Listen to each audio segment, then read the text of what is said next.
Sponsored by Montblick and Associates, Columbus Injury Attorneys. Good evening. Welcome to coverage you can count on at 5:30. I'm Barbara Goche. Thank you so much for joining us. As Inauguration Day quickly approaches, we've learned some of our local politicians heading to Washington, D.C. for the swearing-in of President-elect Joe Biden and Vice President-elect Kamala Harris, a history-making event. One of those is Congressman Drew Ferguson, who spoke with News Center 9's Caroline Lynch about the inauguration, as well as what's transpired over the past few weeks. Caroline joins us live now with more on what he had to say today. Caroline? Yes, Barbara. Representative Ferguson told me he is in D.C. and that he will be attending tomorrow's inauguration. We talked about many subjects, including why he wanted to go and what he hopes to see in the next 4 years.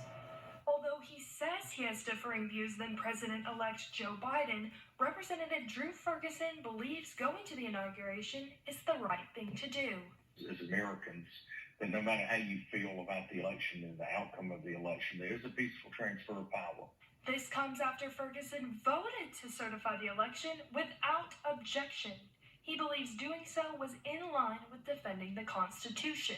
You have to defend, and you have to be willing to operate by both what the founding fathers set forth, what their intentions were, and follow those processes in an honest and transparent way.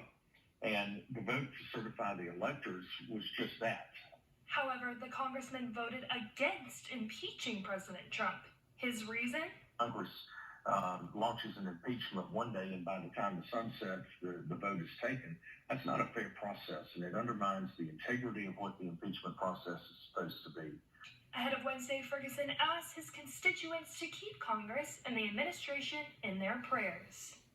We want this to be a safe transfer of power tomorrow. We don't want there to be violence. We want there to be, we want America to show the world how this is done. I also just got off the phone with Congressman Bishop, and he is indeed going to the inauguration tomorrow, and actually just landed in D.C. about a few 30 minutes ago. He says he's looking forward to tomorrow, closing the door of the last administration and going into a new era. We also reached out to Representative Mike Rogers' office and are still waiting for a response. If we hear from the Rogers, we'll let you know. In the newsroom, Caroline Lynch, WTVM News Leader 9. Certainly, lots of folks will be watching. All right, Caroline, thank you so much. Well, the future president and first lady are traveling